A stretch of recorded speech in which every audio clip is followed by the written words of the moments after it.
Hi everyone, and welcome back to Mind Movers, a segment of the Dental Leaders podcast where we open up conversations that matter on mental health, power dynamics, identity, and the wider world where we're all navigating. Our guest today is someone who I consider now a friend, and I love her very dearly. And she has helped thousands of people recognize red flags, find their voice, and understand their worth. You probably know her as Lalalaletmeexplain. But behind the platform is Lala. I'll say that because she's anonymized. You can go have a look at her Instagram. She's a former social worker, a best-selling author, and one of the most important voices online today when it comes to love, abuse, power, and patriarchy. Lala grew up facing challenges that shaped her perspective early on. She then spent over a decade working in safeguarding, witnessing firsthand the realities of domestic abuse, child protection, and the breakdowns in the system meant to help. That experience fuels everything that she shares today, and her mission is to empower others through truth, boundaries, and lived experience. And this is nothing short of inspiring. So welcome, Lala. Oh, that was lovely. Yeah. I need everyone to introduce me like that before I enter any room now. I pretty much do. And it was so funny because when she first came to me as a patient, she was like, Rhona, and she hugged me and she's like, oh, I got a little gift for you, and handed it. And I was like, who is this person? Been following her for years. And then she gave me her book, and I realised it was because she's anonymised. Cause the face, yeah. And so I think you get that a lot, right? When you're like, hi, and people are like, who are you? Yeah, it's really, do you know, one of my favourite things to do in life with my anonymity is sometimes I've built lots of relationships with people over the years on Instagram, and of course I see their faces, but they haven't got a clue who I am. So there's been a few occasions where I've spotted somebody in a restaurant or in the street, and I've gone up to them and I've said, right, you have to be quiet, but I'm going to whisper in your ear. And they're like, what the hell is going on? This stranger has just come up to me and said, I'm about to whisper something in your ear. And you can see people being really like freaked out. Yeah. And then I'll whisper in their ear, I'm let me explain. And then they're just like, oh my God. I love it's that. so beautiful. Did you do it as a gimmick or because Yeah, of how did the something name come about? For a reason? The anonymity came about because I was still a social worker when I started posting on Instagram. And actually there was no intention of making anything out of this. This was before the days of real influencers. I just wanted to tell people about my experiences, but I wanted to do that anonymously. I didn't want my face attached to that. And of course, I was still a social worker. So some of the stuff that I wanted to put out would be quite conflicting with that role. So I just started a blog, and that was all about my own. It was like sort of Sex in the City style, but more like, I don't know. Gritty. Yeah, set in a Tottenham estate, you know.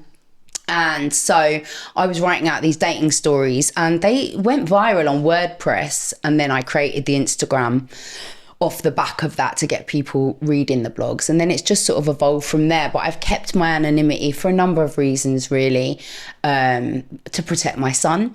He's in secondary school now, and I do sometimes talk about sex and things that could be used against a teenage boy, like, or your mum spoke about blowjobs on Instagram yesterday. I don't want to put him through that.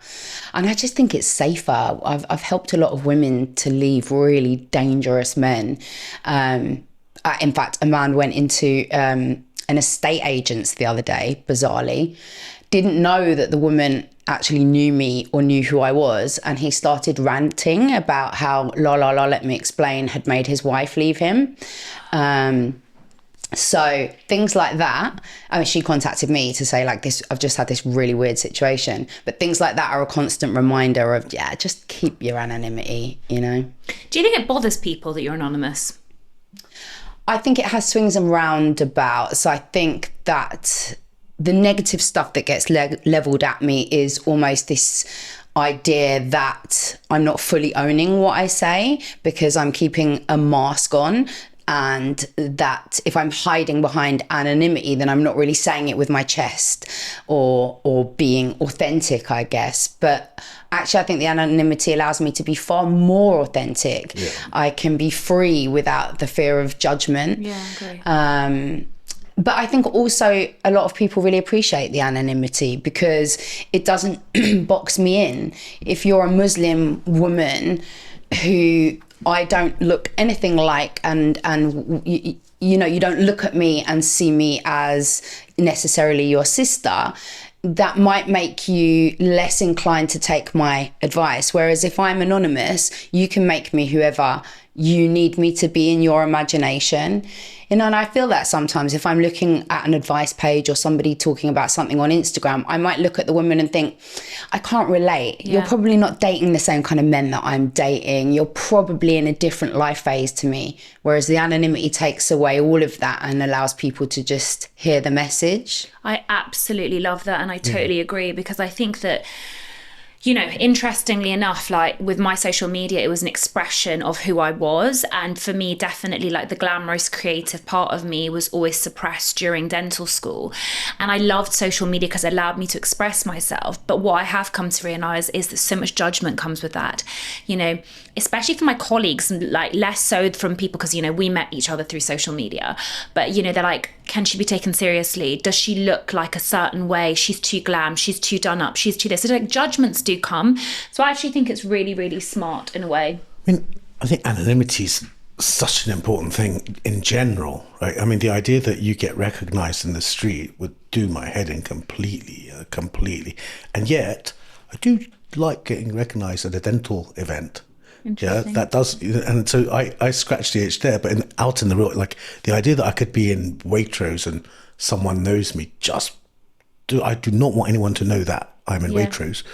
But you somehow kind of manage. Oh, you actually like it even. Sometimes I do like it, but I think that's just because of my own stuff. I think that I've recognised I've done enough work to know that I have issues with my self-esteem and my validation, and it makes me feel seen and it makes me feel like I'm worth something in a way. But I think that is a lot. What I've come to realise, especially treating these kinds of patients in my dental practice, those that like to be in the public eye generally, I think, have self-esteem issues, and I think generally have validation issues, and especially those that want the validation for the way they look on social media. And there's nothing wrong with it, but I think it's important to own it and recognize when it can become a problem, you know. And I think it's doing that work, because you can't undo it, but I think the first step is taking ownership, you know. Yeah, absolutely. And you know, when you were just saying that, I realized that actually there is part of me that does feel a sense of loss at not being able to have that public recognition. I've been out with friends before who are well known, and lots of people are coming up to them, and I'm sort of standing there going, I wish I could sort of say, I'm la la la, you might know who I am, you know, but I can't. I just have to stand silently and not receive the same praise that the other person is receiving. And I think there is nothing wrong with wanting validation. And I think it's wonderful that people approach you and tell you nice things. But I also fear that on the other side, for me, perhaps people wouldn't be approaching me all the time and saying nice things. Maybe it would be... No, I mean, listen, I think you have got, you're a safety net for people, right? So I think like you said, you know, when you confide in people, part of the reassurance is them feeling like, well, I feel safe because I don't know what they look like, what they're like. So I think, I personally think like what you've done is amazing. And I think it's kudos and testament to you, and for protecting your son, you know, because I think people forget that, right? They really we've had this conversation, the impact that they can have on their own children by putting themselves out there. I do want to go a little bit back to your upbringing, where you were from, what your own childhood was like, and how you essentially fell into social work to begin with. So I'm from a working class background. I was born and raised in North London. My dad was a firefighter and my mum was a 999 call operator for the London Fire Brigade. They met on a picket line in the 1970s when the fire brigade were on strike. So the beginning years, I had like a really quite solid childhood with two married parents. And then when my dad was always very difficult. He was always a difficult parent in that he had a lot of expectations about how we looked, how we presented ourselves, the weight that we maintained. And I think a lot of people would recognise that kind of pressure from their own parents. But I loved and idolised my dad. And there was something very cool about him being a firefighter. You know, all the kids, if he'd ever pick me up from school, the kids would beg him to give them fireman's lifts. So there'd be queues of little children ready to get on my dad's shoulders. And then when I was 7, he ran off with my mum's best friend and business partner. I say business partner, but they were making cakes on the side. They had a little business making cakes together. So she was like an auntie to me and my sister, this woman. She lived in the house directly opposite, very close to my mum. And then it turned out my dad was having an affair with her. So in one day, everything changed. And my dad just moved over the road. Wow. Yeah. And it took me a lot of years in therapy to realise that was such a pivotal moment for me, because it was the time that created a sense that I couldn't keep a man. I couldn't even keep my own dad. I wasn't valuable or worthy enough to even keep that one man in my life. I didn't see it as, you know, from the adult context, or that he'd left my mum, but essentially he abandoned us and he chose her over us. And then we went through years of sort of really difficult relationship with my dad. So my mum would drop us to visit him for the weekend. And I remember a really significant moment was that he opened the door one day and he looked me and my sister up and down and he said, "Look at the state of you. You look like absolute tramps. I had all of these things planned this weekend. I can't be seen in the streets with people who look like you." So we stayed in that whole weekend. And so there was just this constant sense throughout my childhood that I was too ugly. I wasn't valuable or worthy enough to be even seen out in public, you know. So I became very attached to male validation and male attention. When I was 12 or 13, probably a bit before that, I started developing these really massive boobs. You know, they just appeared on my chest. And at the same time, even though I was a very young teenager, visibly, I didn't look old in my face, I would walk down the street on the way to school and have men shouting out of vans that they wanted to suck my tits or fuck me or whatever.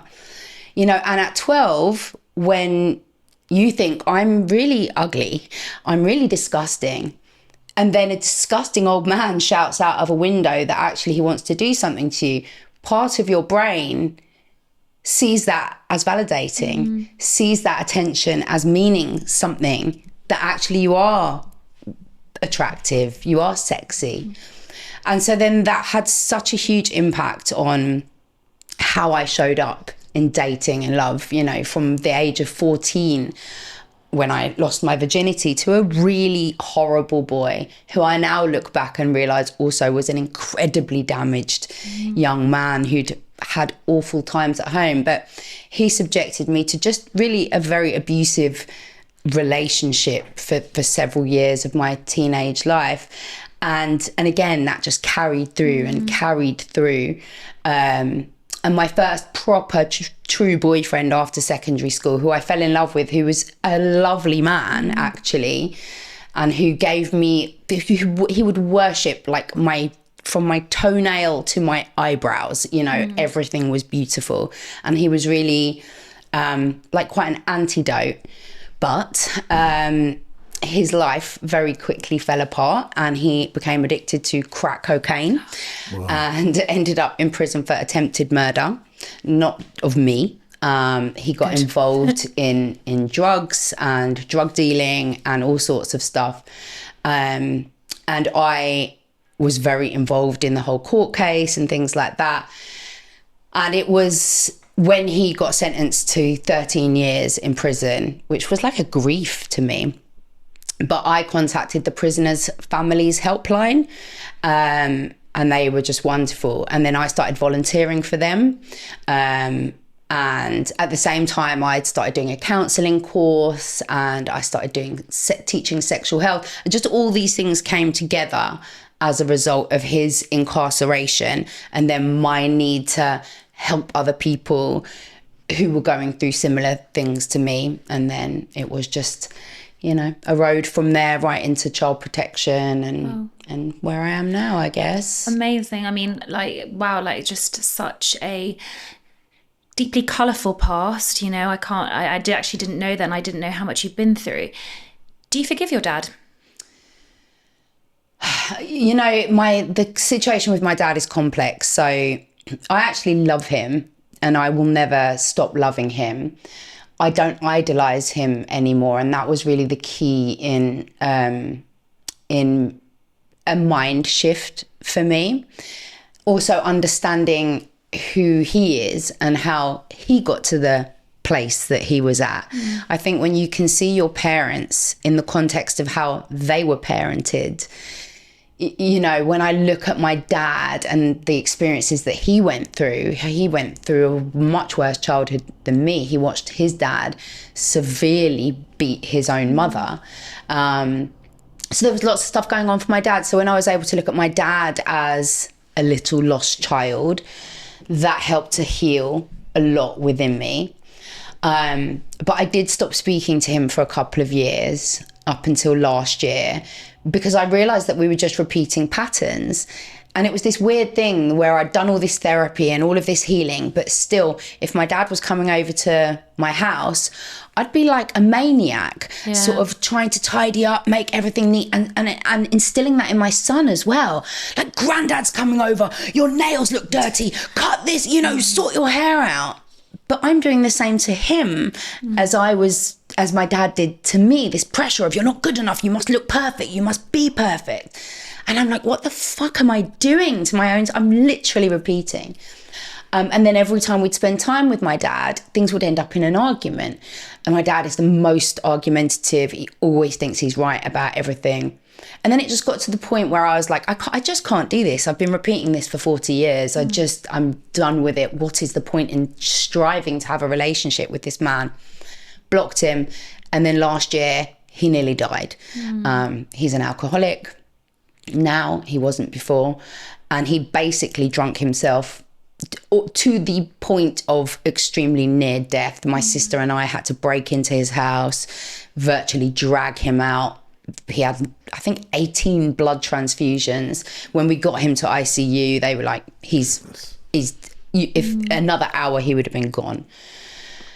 So then I was like there every single day looking after this man who previously 2 years I hadn't spoken to him. I hated him. And then the realization that he might die sort of changed a lot for me. So I'm involved with him again now, and I see him regularly, but I have to constantly do the work and remind myself that his views or what he says isn't me. It's nothing to do with me.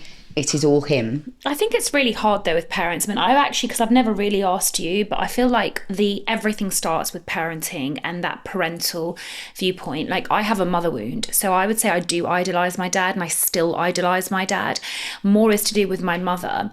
And my mum's amazing. And, you know, I have to keep bringing myself back to, like you said, she did the best that she could with the tools that she had. She comes from a deeply, like, generational trauma, being Middle Eastern, Lebanese, then abusive, narcissistic mother. So she did the best that she could, right? But it's still, I get the same where, like, I don't see her and I'm like, oh, it's all fine. And then I spend time with her and I'm so triggered. And everything goes out the window, the healing, the work, and you can't even bring yourself out of it.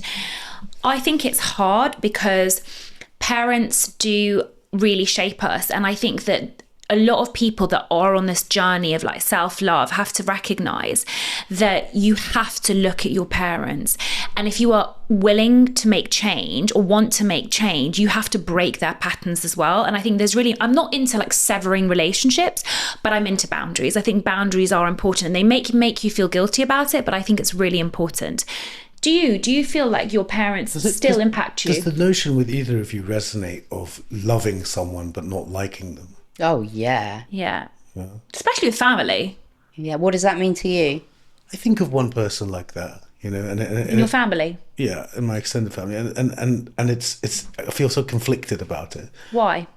Well, because, you know, how can you love someone that you don't like? It's a weird thing. I think often parents feel a bit like that in brief moments, you know, kids. I've had, sure, you know, times, when you're, I mean, it's a fleeting feeling. Yeah, but actually I think it's, you know, it's very possible to have that feeling like, I love you so deeply, but right now you're being a real prick. Yeah. You know? But also what you just said about generational trauma and healing that, and both of you talked about, you know, doing the work. I mean, we're maybe the first time in humanity where the man in the street, the girl in the street is going to go and have a therapist and work through this stuff and actually have a possibility of breaking that, because you say your grandmother, but it could have been your grandmother's grandmother that started 100%. and it just goes on, right? But the DNA for a woman starts, isn't it, in your great grandmother's womb? Do you know about this? So I had a menopause expert on here, and she was saying that something like the eggs, so like we as women as well, like it actually, we carry, this is where epigenetics comes in, and it is actually carried. We carry it. And the thing is, with people that have been through certain things, if they're from certain heritage, if they come from like Jewish heritage, Middle Eastern heritage, they actually carry generational trauma. Women also carry it more than men because of what women have been through collectively, not taking that away from men, but it's proven. So I think that is something that's really important to work through. And I think that's important, like, because also like our parents would have carried that. Like if your parents have that kind of hardworking mentality or the way that you look, etc., that comes from somewhere. And I think, look, you can't break it. Lala and I just discussed that, before you got anything, like, but you can have awareness. And I think that's the important thing, and just be like, okay, I can take a deep breath. I think it's really hard to completely change, really, really hard, unless you completely change your identity. And I think being triggered is part of being human, but it's about changing the way that you react and respond to things. That's my view. Did you talk to your mum about how was it with your mum? Their relationship? And I mean, you say you felt abandoned, but what about just now that you're an adult? Did you sort of discuss that with your mum? Well, again, another thing that I realised in therapy was that I really resented my mum. I blamed her for not being able to keep my dad. And it made me see my mum as incredibly ugly and embarrassing. I was mortified just by her presence. And I know that's pretty normal for teenagers, to be fair. Like, you can be the coolest person. They're just like, oh God, why are you talking to me in public? But I really felt like almost she was a representation of me, and she was hideous. I mean, my mum's beautiful, actually a really beautiful woman. But I just really resented her. And also there were some abandonment things with her, because inevitably, my dad left. He wasn't giving her any money. So she then had to work 3 jobs. One of them was shift work because she was doing 999 calls. So then we'd have young people, babysitters, au pairs, whatever. And again, when you're a child, you don't interpret that as your mum just needing to make ends meet. You interpret that as, well, my mum's never here. And then what that enabled me to do at 14 was just run wild. And I really did run wild. I would take her car in the middle of the night and drive to Elephant and Castle McDonald's. Never had a driving lesson in my life. I mean, it's a wonder that I survived it all. But it was a very complicated thing with my mum. But there's something very healing in getting older and seeing her as a woman, and realising that her experiences with men and in the world are so similar to so many of us, including me. Yeah. So when you started the social work, how are you finding it? How are you navigating that world? Do you feel this was a real calling? So you've obviously gone on this journey to acquire the ability to help these people. How was it for you then, this kind of actually being in the working world with these people? Well, I started off my journey to social work actually wanting to work with adults. I wanted to I had this weird kind of not weird, but I had this real interest in HIV and people in prison. My dissertation was on the psychosocial needs of female prisoners living with HIV and AIDS. HIV wasn't in the place that it is now. People were still dying from HIV and AIDS. It wasn't you equals you. Medication wasn't available in the same way. But then at the same time, I was teaching for the NHS, doing sexual health and relationship education in schools and settings for young people. And I kept getting disclosures. So we would be teaching young people to put condoms on, or giving them these lessons. And then young people would take me to one side at the end, and they would tell me something horrific. And I remember always feeling like I want to deal with this. I don't want to write this down and send this to someone else and get them to do it. I want to hold your hand through this. I want to investigate this. And so that's what led me to change from adult social work to children's social work. I wanted to get into child protection. I was really motivated. And I think once you're in there, it's really difficult because you go in with this idea that you are going to make people's lives better, that you're going to seek justice for vulnerable people, that you're going to be a mouthpiece for people who need you. But actually then you get entrenched in this bureaucratic system that isn't fit for purpose and that actually re-victimizes a lot of victims and can create a lot of extra trauma. So while you're in there with the right intentions, quite often, I mean, social workers do incredible work and it is so difficult and so underpaid. But often you go in there with the best intentions and you just can't carry out what you want to do. You have to walk away from cases where you know something has happened, but the system has tied your hands.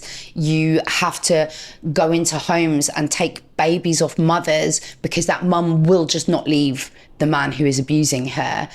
And even though we know all this stuff about abuse, we are still going in there and saying, I'm sorry, if you can't leave him, your babies are unsafe, we have to take them. So whilst I loved being a social worker, there were so many things that made me feel uncomfortable with the way the system enacts the protection and whether I was actually doing care or control a lot of the time.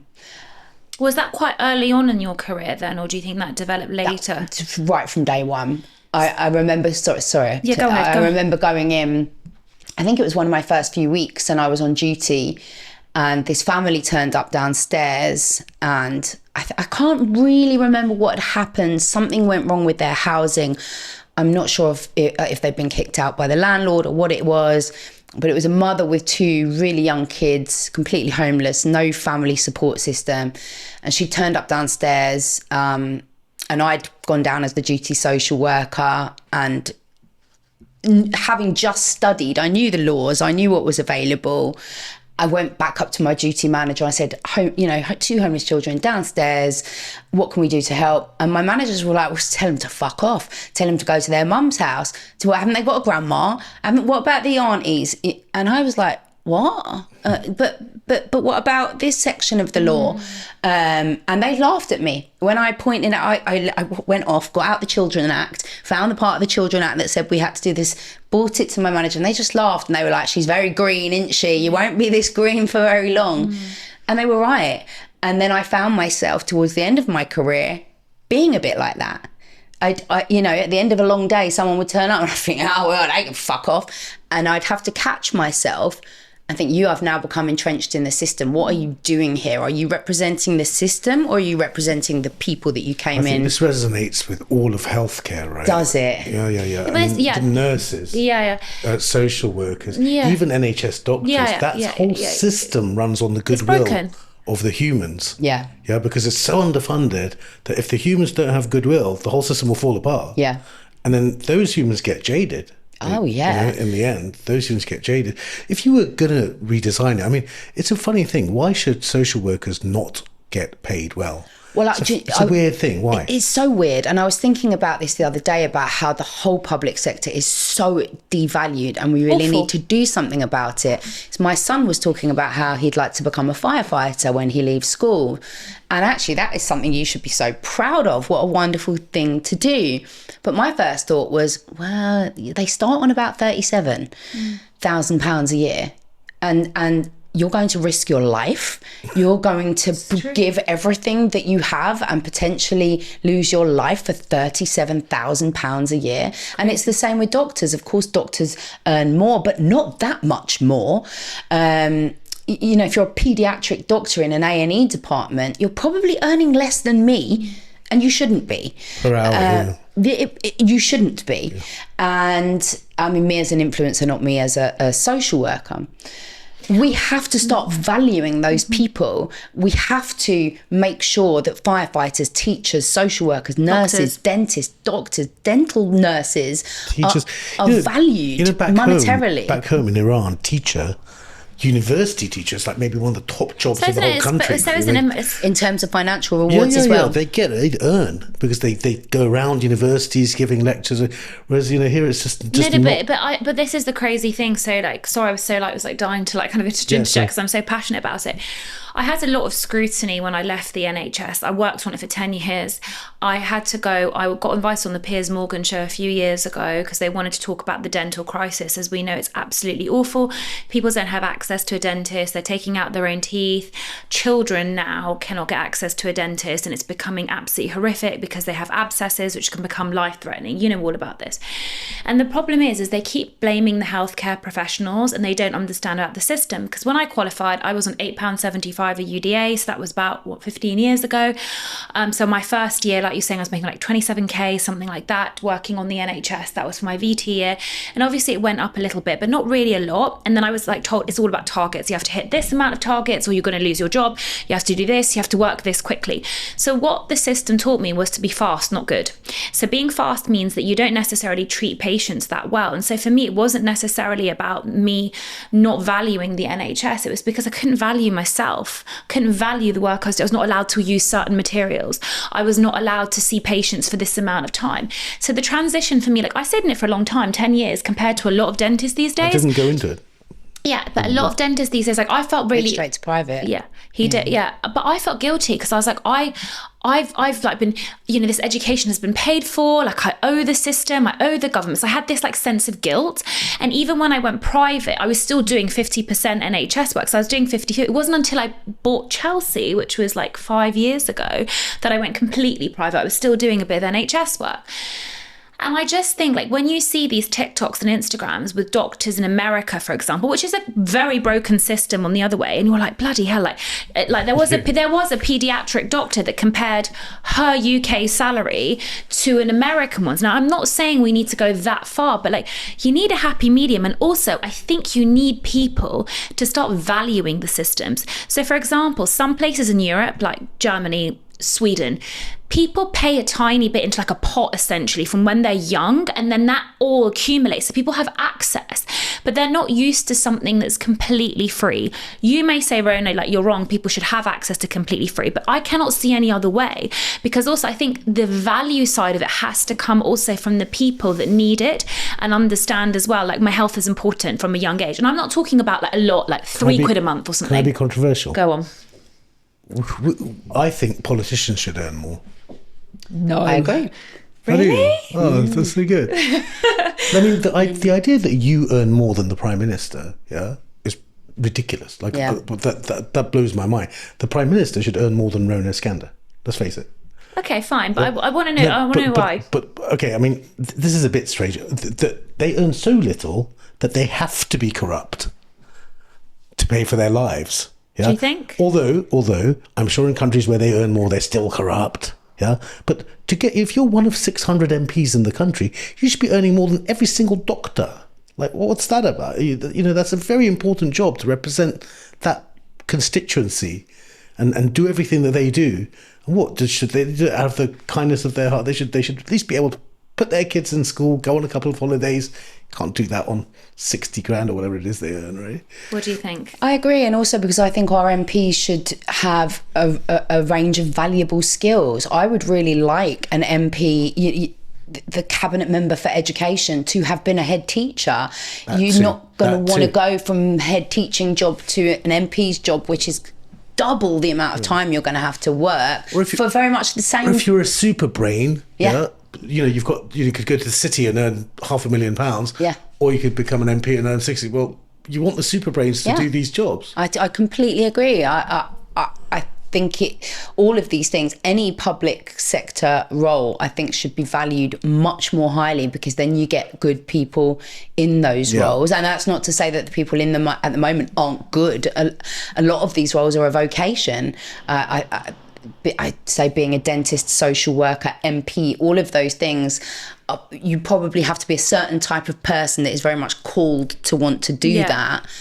and people should be remunerated fairly for that. So what do you think, going back to the point, I'd love to know your view on this, the healthcare system, as in the NHS versus private versus other countries who have different models, you know, where it seems to work better. And I'm not talking about extreme in America where you'll die if you don't have money. Do you think that there should be... I don't see like so much funding goes into the NHS, right? So what is the answer? Does that make sense? Than ever, yeah. I believe in a welfare state. I think reforms plans, although they're not being open and explicit about it, but Farage has certainly made multiple comments in private that have been recorded. And I think that they, and the Tories too, I mean, they've privatised everything in this country. Look at what's happened to the privatisation of our water. There are people earning billions from owning our water, and it is now full of sewage. You can't drink tap water in the UK safely anymore. Privatisation doesn't make things better or more smooth. It just creates a hierarchy of where the wealth goes. If it were a zero-sum game and we're saying this group should earn more, who should earn less? Footballers. Yeah, agreed. 100%. 100%. Yeah. What do you mean? Millions for what? Kicking around a ball? Sorry. Footballers? Yes. Yeah, but they don't count. I mean, if you take all the pay of all the footballers and put it all together, they're not going to pay for anything. Are you joking? There's so few of them. You know what I mean? But we should be taxing the people at the top. But then they'll all run away, right? Everyone we know, everyone we know is moving to Dubai. But you say everyone. My business partner is moving to Dubai. Like, there's loads of people moving to Dubai. But then move to Dubai. I think. I know, but then the nice restaurant in St John's Wood will stop working because those people won't be eating there. You know, there are sort of second order everyone is leaving. If you look at the percentage of the people that are leaving the UK every year, somebody said this to me yesterday, everyone's leaving. Well, not everyone's going to leave. Of course not, but and then that will create rich people more, leaving. A lot of rich people leaving. It will create more room then for other people to open up those areas or have access to that wealth that those people, that will create, you know, if you leave that restaurant in St John's Wood and you pack up with somebody else will open a restaurant and make more money. I really think that it has to be the people at the top, and I hate that attitude. Oh, you want me to pay more tax while I'm leaving?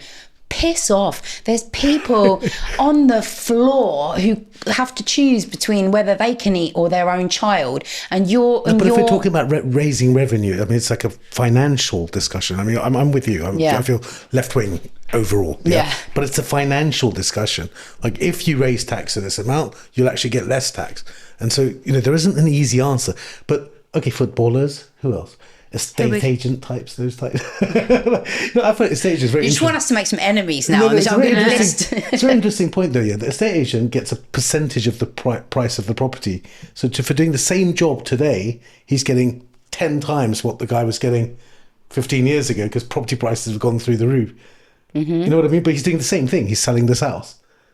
Listen, I don't know, because I don't know enough to comment. That's what I'm going to say, because I don't know enough about politics. Maybe Lala does, but I do know that what they're doing at the moment isn't working, because it feels, like you said, that entrepreneurs are not inspired enough. And like, if you think about small businesses, for example, even you and I, like, we have employees. I have 27 employees. Majority are immigrants, right?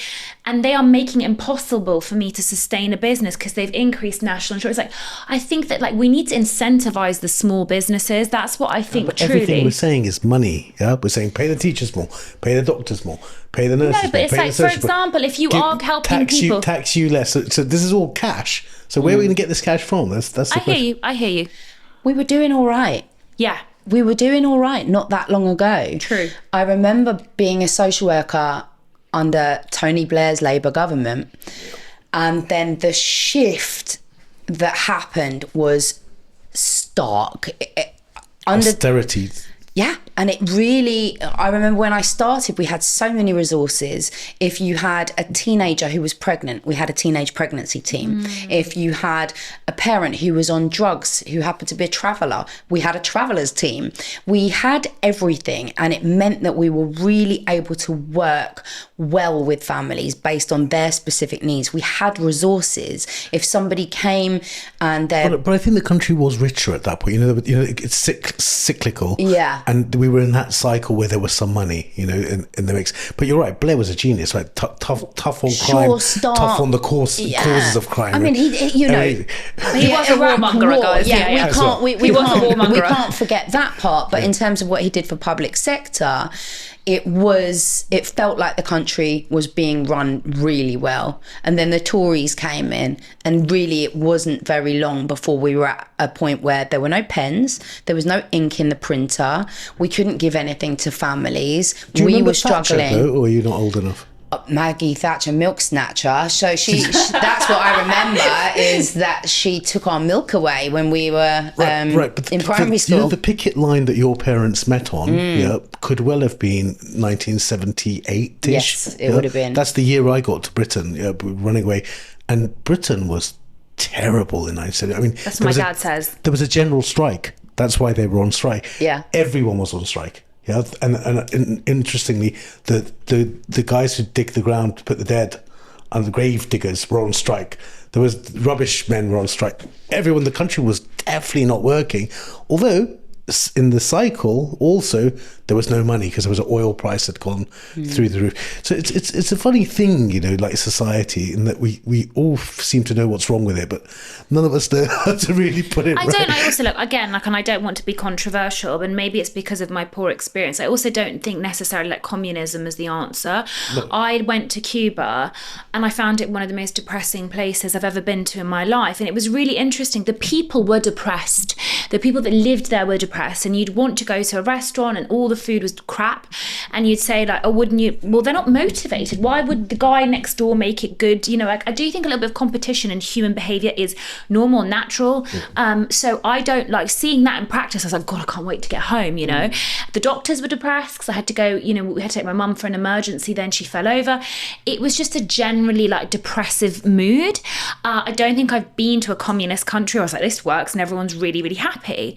So, but then obviously there are so many flaws with capitalism as well. Do you know what I mean? So I was like, I don't really know what the answer is, to be honest.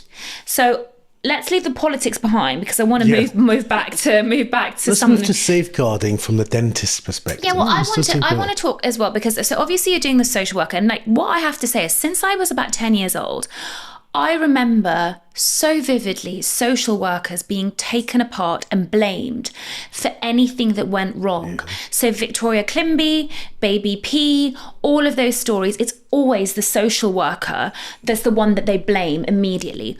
Why do you think that is? But also importantly, what do you think went wrong for those cases to get missed? Of course, we know it's not happening all the time. Well, it's happening all the time, but we know that, social workers are really good at doing their job. But what's your views on it?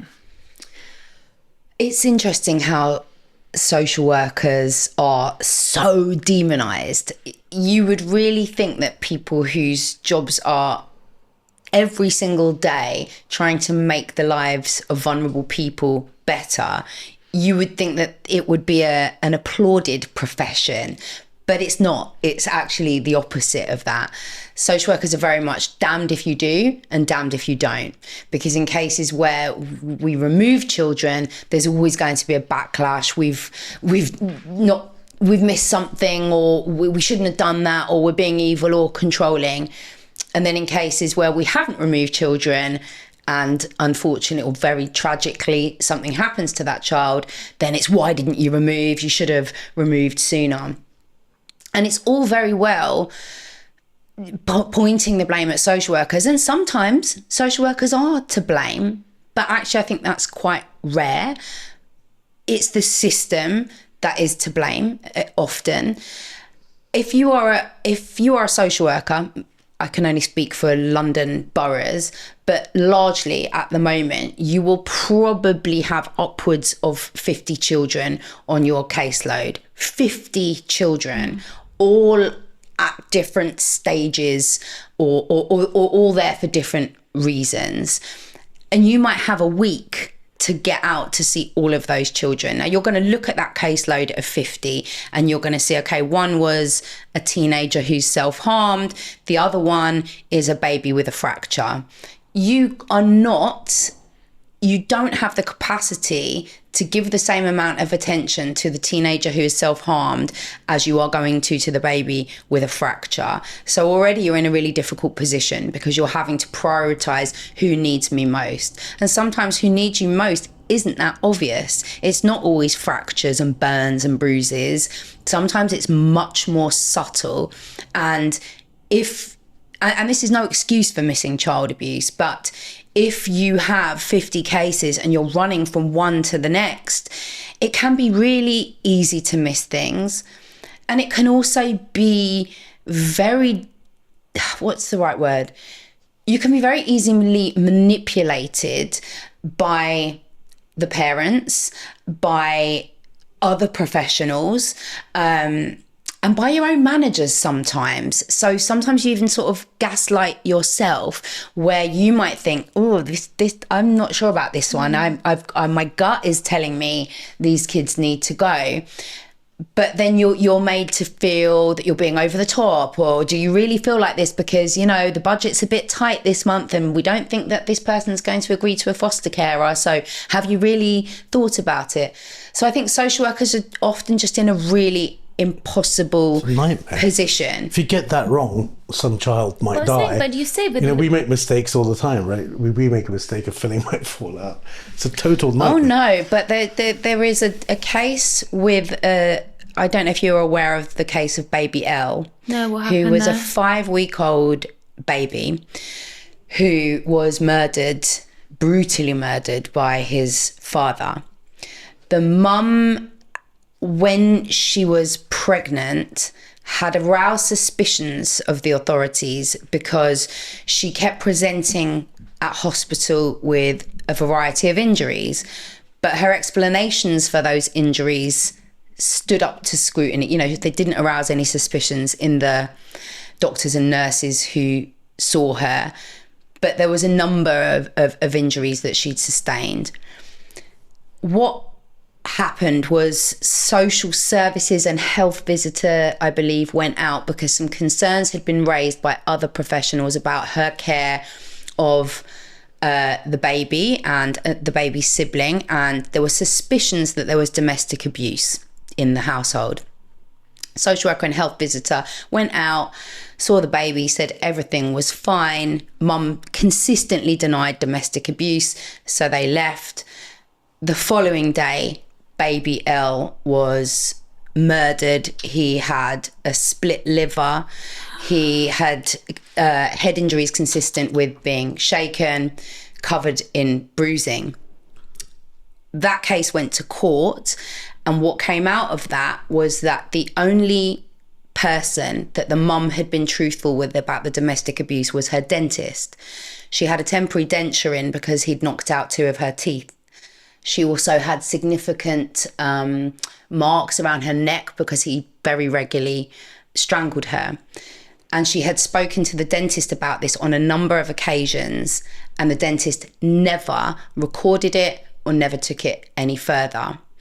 When she and the partner were arrested, she told the police and social workers that she had disclosed to the dentist. The dentist was then called up as a significant witness at the trial. And in the case review, it was concluded that had the dentist shared the information, baby Elle's murder would have been prevented. That's so. Wow. Do you know what? It's so funny. Why don't we know that? I don't know why. I'm gonna look. I'm surprised that that's not in dental training. That should be in every dentist this is interesting. school so training. Every year I have to update my safeguarding course, right? That's what I have to do. I know you don't do dentistry anymore, so I even had my prompt come up, right? Because my manager said, you're due again for your safeguarding, and they haven't updated the content. To be fair, it's always about, like, as I told you, Victoria Climby, Baby P, and it gives you an idea, and it's something that was drilled in quite a lot to us in our undergraduate training, and something I have to do annually, so you know what to look out for. When I was working in my NHS practice, I was really in tune because of the type of patients that I was seeing up in Kent, I would sometimes be like, this child looks like neglected, fingernails look really dirty, like gross decay. Because obviously, like also for dentists, if you see a child, for example, that's like 3 and every tooth is rotten and they can't eat properly, like you might say like, that's neglect, which in a way it is dental neglect, right? So then you have to, like, I did alert someone one time because they were not taking measures, but then sometimes it could be lack of education, right? So the mother might not know that you can't put, full fat Coke in a bottle and get them to be like feeding on it all night. But certainly, we get told about the different signs that you should look at. So it's like that story should be in the middle, front and center of any safeguarding training. 110%. And I think it was negligent of the dentist. I'll go as far as saying that, because the dentist should have alerted. We know that we should have alerted. I think the difficulty is that one of the things probably I don't know, I'm not a dentist, but I would imagine that is front and center of your training is patient confidentiality. And I think that sometimes, as particularly health professionals, because medical records confidentiality is vital. You can get sued. I mean, I don't need to explain to any dentists how important that is. And so I think there's a conflict for some professionals where, yes, that dentist was negligent. That dentist should and could have prevented the death of that baby. However, it doesn't necessarily mean that person was just being negligent. It may well be that they got caught up in that thing of thinking, well, she's told me this confidentially. She told me not to tell anyone. I would be breaching my dental, practice policies by disclosing that. And I think it's really important for dentists to remember that when it comes to anything like that, safeguarding and child protection overrides any confidentiality. I think the important, but listen, I think exactly. So I think the difference is that in our courses and our training, you get taught about adults with special needs. So like, just someone having problem consenting, is someone got severe autism. So they give you all of that, they give you case studies, they ask you questions. Then they'll talk specifically about children. But what they've not done, which is maybe they don't talk about the domestic, we don't learn that's not on our module. So you're saying, because in a way it was indirect, so she's telling him about her own abuse, but she may have not been explicit or as explicit about the baby's abuse. Do you follow me? So that in a way is we're not taught that, if I'm being fair, to on the module. That link between if a woman is or a mother is being abused, if the child comes in, so does the child have strange bruising intraorally? You're like back of throat, etc. Are they being sexually abused in that way? What's their demeanor like? We get taught all of that, but it's not about the link with the parent. It might be like, is the child intimidated when the parents in the room? And as I said, the vulnerable adults bit is more about the special needs, but not about the domestic. So that's something that definitely should be upgraded. That kind of came to me again. It really surprises me to hear it, because dentists are going to be right on the front line of people who are, how many other people are going to be that close? The things that dentists need to look out for are things like marks and injuries around the neck. There's probably loads more women in danger than children. Well, and how many times have people come to you with a missing tooth, and perhaps you could have explored that a little bit more? How was that tooth evolved? What happened?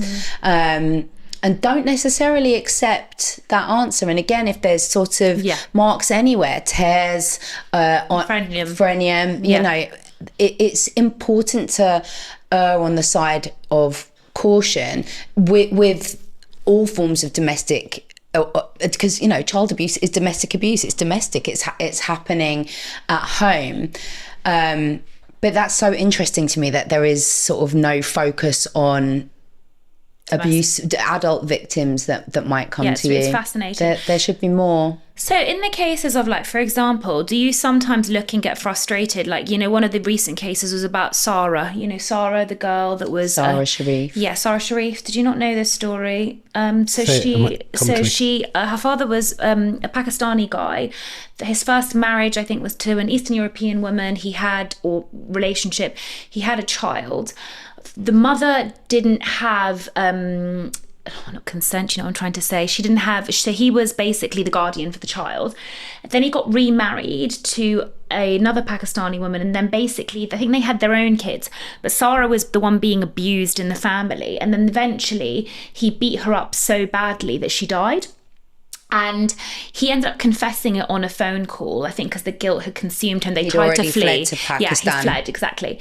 And people, again, were really blaming social workers because apparently neighbours had called, things had been flagged. She was covered in bruises, and I think they tried to cover her up with certain clothes, etc., so it didn't look like she had been beaten up. And people said the clues were really there. And I remember looking at your page, and because you had discussed it in depth.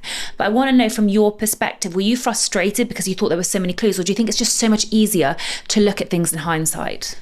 I mean, that case is an interesting one because it wasn't just that there were clues. This case was already in court. So they knew, in a family court, because there had been significant domestic abuse from the father to the mother. However, where the waters got muddied is that the mother also was accused of things. So I think she'd slapped the daughter. So this was seen and interpreted in the courts as two chaotic people rather than an abusive relationship, and really quite a dangerous man who'd had a history of abuse with every single previous partner, who'd also had a history of abuse against his own children. I still can't understand. I've read the case. I can't get my head around what the judges were thinking in granting him full custody. It doesn't make any sense. I can read it over and over again. It will never make any sense to me that you can look at a man with that kind of history and not see that he presents a huge risk. But again, I think it speaks to lack of understanding around domestic abuse and that huge link between domestic abuse and child deaths. The two things are inextricably linked. And if we start to recognize that if somebody is posing a significant danger to a child's mother, they're also a danger to that child. People just aren't making those links. So that was a case where social workers were concerned. Social workers didn't want that child to be living with her father. The courts made a different decision. The courts prioritised contact with that father and allowed Sarah to be thrown to the wolves, basically. Again, it's the system. So one thing that I want to, which sort of interweaves a little bit, I think my education around male misogyny and societal views. Sorry, I just want to say one thing before we move away from safeguarding and dentistry. It's also, obviously, dentists are trained in understanding, as you've said, the things about tooth decay, the links with neglect. And those things don't necessarily have to be child abuse. Maybe somebody's just really living in poverty, and actually a dentist might be able to link them in with community services or social services just to help with that. Don't ever feel guilty about making a referral. Although if it's not high level child protection, you do need to ask your patient if they're okay with you making a referral, if it was something like poverty. I think the danger, not the danger, but the massive trouble is like, because of the crisis, I literally call it a dental crisis. Yeah. There's literally no one to refer. The dentists are dropping like flies. Yeah. And even the community hubs they had created during COVID, they were just overwhelmed and oversubscribed. And I think it's one of the biggest crises in healthcare. People just don't have access. Yeah. Even children, as I said, that cannot eat, cannot drink, have abscesses, cannot swallow, still cannot get a dentist until maybe a dentist like, do you know what, I feel so bad, let me take on this case, because the waiting lists are just horrendous. Yeah. So again, this for me is a huge problem in dentistry, huge problem. And even the hospitals don't really take anything on. You can't go to A&E for dentistry. They don't know how to handle it. Yeah. I mean, the system is just completely overwhelmed and broken. But I think if dentists have it in their heads that the safeguarding is my responsibility, and have that framework. One of the interesting things I think is a reframing for health professionals, particularly dentists, away from DNA, did not attend, onto WNB, was not bought. So if you look at a child who isn't able to bring themselves to the dentist every 6 months, as was not bought rather than did not attend, then you can start to see a pattern. This child deserved this dental care. They were not bought by their parents. It wasn't just this adult didn't attend their appointment. So it's about looking at things like that to create those patterns and reframing that in your head. I love it. I think let's get her as Prime Minister and then we can pay her the double salary. So I want to talk a little bit about misogyny, male misogyny in society. I know this is going to be very interesting for Payman. I've introduced him to a lot of topics on this podcast. And the reason why I say that is because I think that you are one of the people that educated me the most online. And the older I've got as a woman, the more I've recognised how much misogyny there is in this world. And also medical misogyny, I would call as well, and how unfair the system is when it comes to women's healthcare. My father's a gynecologist. I have quite a lot of access to what's going on, studies, how much money goes into it. Talk to me a little bit about, well, first of all, how you define misogyny and how the topic became of interest to you. Well, I would define misogyny as not just the hatred of women. Obviously, the term misogyny means the hatred of women, but it's not just sexism from one individual person who hates women. It is a whole system. It is what our society is built on. Misogyny is a set of cultural beliefs and attitudes that are designed to keep women subjugated and under male control. And it impacts subtly in so many areas of our lives. It's really obvious that something is misogynistic if we look back to that example I gave from earlier, when a man was calling out at me as a child, telling me he wanted to have sex with me. That's very overt, blatant misogyny. It's less obvious if it's something subtle like mansplaining, or if it's something like your GP dismissing you going for the 5th time to talk about your period pain, not recognizing that it's endometriosis and thinking you're just being a hysterical woman.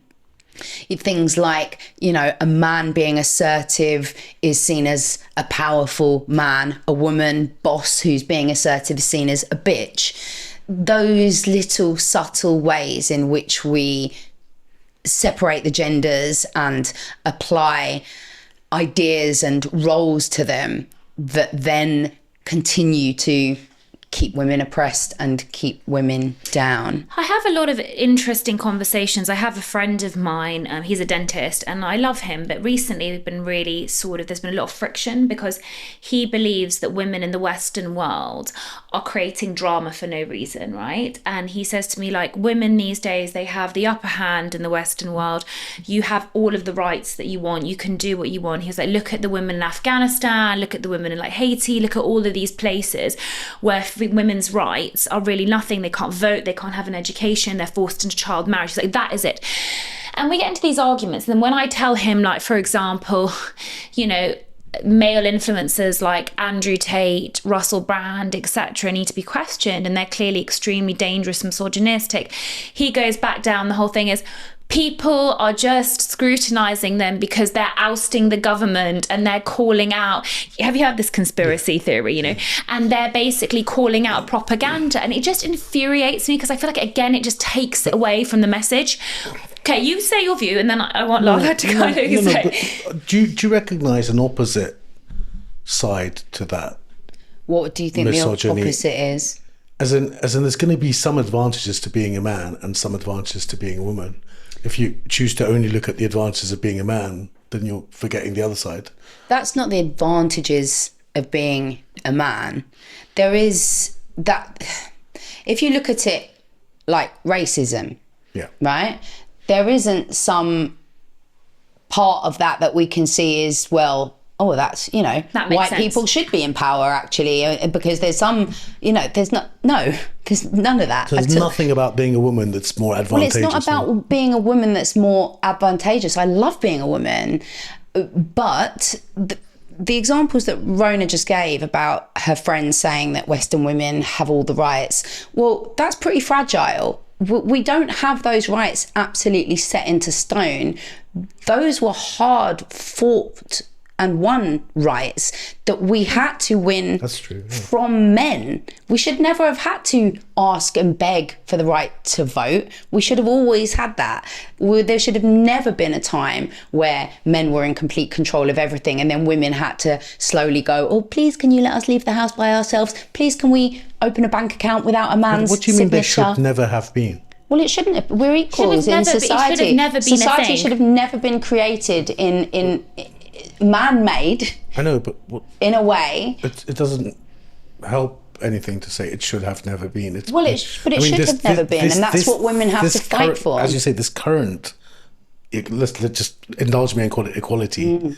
It's very, very, very, very new. Yeah, so that humanity, maybe the last 97% of humanity's been the other way.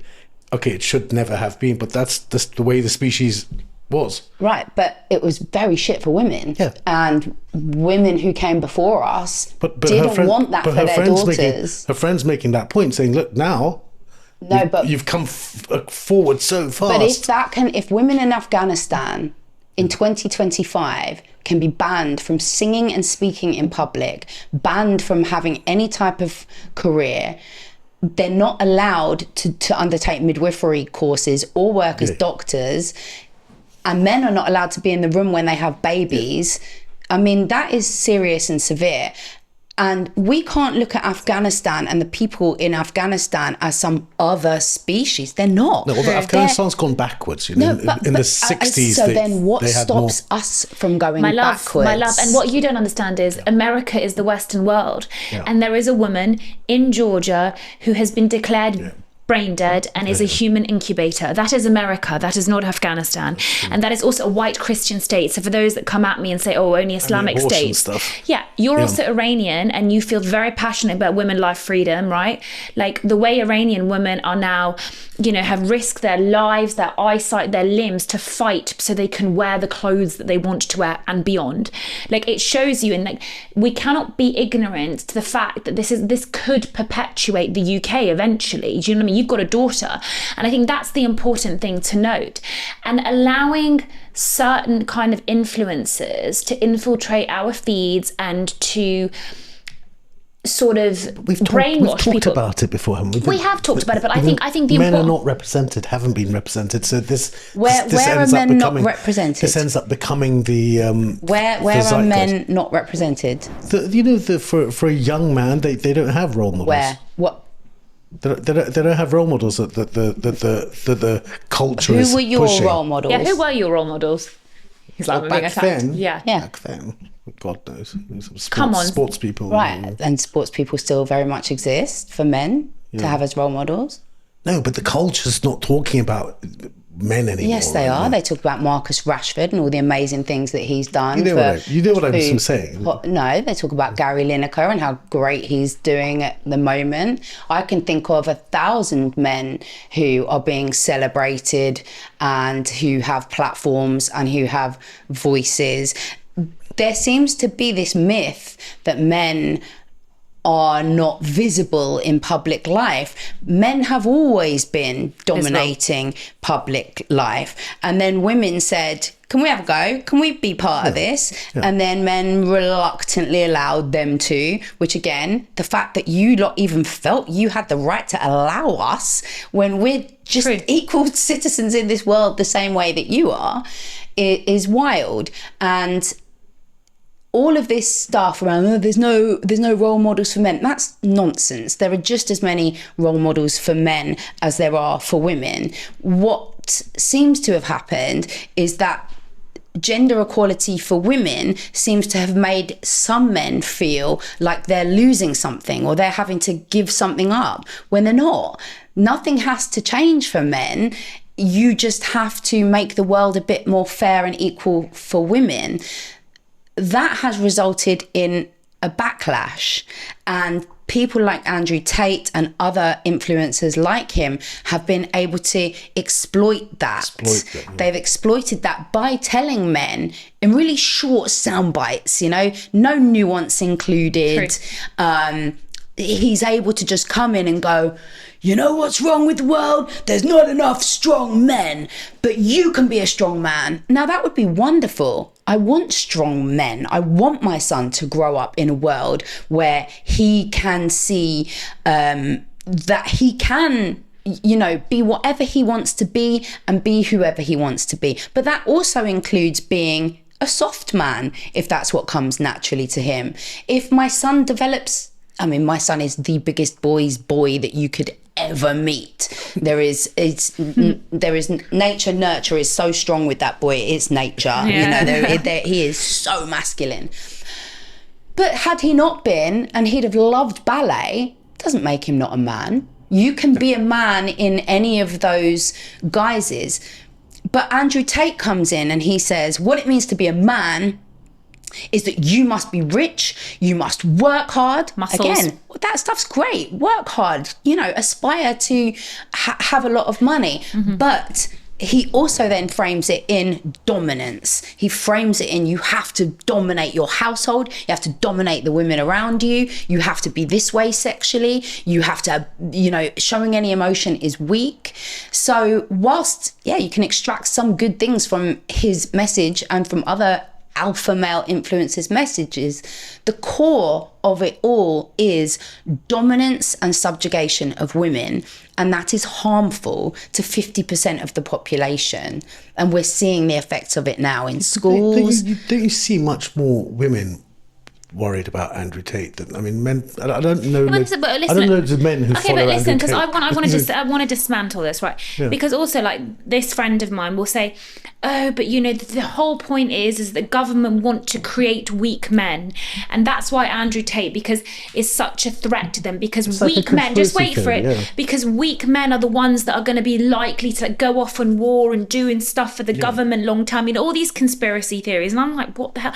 I was like, the mental gymnastics that had to be performed for this, like, for this, it is what it is. Do you know what I mean? It literally is what it is. But what would you say to those people that are saying things like this, that, you know, it's because women want us weaker, it's because society want us weaker, and we're fed up of this, you know, this conspiracy theory. We're sick of being, you know, told by the government and people like what we should do because they want us to be robots and puppets. You know, I find it really difficult. I've spent a long time arguing with people on the internet about these crazy myths. I mean, people genuinely believe and listen to Andrew Tate on things like COVID vaccines because allegedly he's got all this secret information about literally. it. And it's like critical thinking skills have been lost. It's like nobody can sit down and go, hang on, this guy was literally on Big Brother, not even celebrity Big Brother. He was just some random dude off the street who is now in public life. Who is feeding him secret information about vaccines? Like, why? And if they were, he wouldn't even be able to interpret it. He's got no medical knowledge whatsoever. I think if people were able to sit and really critically think, who's giving you this information? Where are they getting it from? What do you think that they might want you to do with this information? Why would the government want to make citizens weak? Actually, in this capitalist structure, the government and the billionaires like Jeff Bezos, they want worker bees. They want people stocking up their warehouses and using their muscles to build. That's what they want. They don't want us to all be, you know, intellectual people who can out-design them with AI. They want men to be strong. Blue collar men, yeah. Yeah, that's what they want. There's also Keep a them link down. with- Do you feel defensive about it because you're a man? No, not really. No. How many children have you got? Two, one of each. Right. That generation, you know, along with, you know, like people used to bang on about the wokeness and all that. Yeah, for me, it had gone too far. Yeah, you know, like fine. Not that there was any problem with it, but the percentage of the population that are affected by transgender issues is a tiny percentage of the population, but with the amount of time being talked about, that was such a huge amount of time that from in that respect it gone too far. But the other side of this woke society, the good side of it, is that, you know, their age group, they're completely colorblind. You know, like there isn't an ounce of racism in any of them they're anti-bullying. They're kinder, much kinder than our generation, and they're very smart to social media. They're native to it, so they understand it much more than we give them credit for. I agree with that, but I do also worry about the critical thinking. I worry about it with my son, about whether he can see things for what they are, because you're presented with so much on social media, aren't you? So much bullshit. And for me, I'm like, oh, that's clearly bollocks. Why are you trying to tell me that aluminium foil is going to give me cancer if I touch it, But whereas my son will read that and be like, oh, don't use tin foil anymore, And you'll be surprised because some of the smartest people believe the biggest book. I mean, my friend was like, tomatoes are man-made and really bad for you. I was like, yeah, but what do you believe about COVID? Do you hold on, we can go into that, but I want to wrap up the misogyny thing. Yeah. The other thing I wanted to ask you, Lala, is also the thing that I have a problem with, right, is internalized misogyny. So, because you and I have known each other for a little while now, I'm a massive champion of women, I tend to be attracted more to kind of stronger women like yourself, which is just my natural nature. Because I'm like, she's amazing, look what she's doing. I don't like to compete with them. I'm more like, how can I learn from her rather than compete? What's internalized misogyny? This is it. Yeah. So this is an interesting thing. Internalized misogyny is kind of basically the projection of hatred between women. And that's because internally as well, they have been conditioned to believe that they're fighting for men, essentially. So the thought process goes, correct me if I'm wrong, that men also want that in a way, because they women had never wanted to intentionally compete with each other, but because of the views that have been instilled with them, they do. Right? Am I kind of on the right lines? So when I find it difficult, and we know, I don't want to give her more airtime, but there is a certain psychologist online we've talked about, and she's got millions of, she is racking up the followers, right? She's not even a psychotherapist, but she calls herself a therapist or a psychologist. She's a teacher who had, I think, a psychology degree, but she's a teacher. Went online, is giving people advice, charging people hundreds. And she's actually an ally of Andrew Tate. So she perpetuates all of his beliefs. And the way that she talks about women is so offensive. She did something, I honestly sent my therapist friend a video of her, and I was like, this woman needs to be cancelled ASAP. She sent a video to say that if you cheat and you're a man, it's more acceptable than if you cheat if you're a woman, because men cheat out of their needs needing to be met, whereas women cheat because they disrespect their partner. And if a man forgives the woman, it will reinforce her view that the man is weak.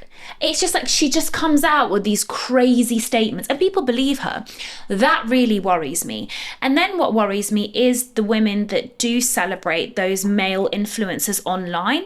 And I find it quite disturbing because sometimes I look at the comments, I'm nosy, and it's you can see these women so desperate for the attention of those men. Okay, they become pick-me girls. And they're they do. And I find it really sad in a way, because I feel how can there be progression if women cannot even be there for each other? You made a conspiracy out of it. Huh? You made a conspiracy out of it. I made a conspiracy. Let's hear Lala's view. Do you not recognise that? A conspiracy of that. Not a conspiracy, but it's... See, I see women are very competitive with each other and very jealous of each other. And but the idea that that's a conspiracy by men to keep them down. Well, yes, in a way it is. So internalised misogyny comes from the fact that society, from when you are born... I hope it's changing now a little for our children and the new children we're bringing into the world. But gender roles have always been very rigid, and society has always had an idea of what it means to be a man and what it means to be a woman. And if you step outside of those boxes, then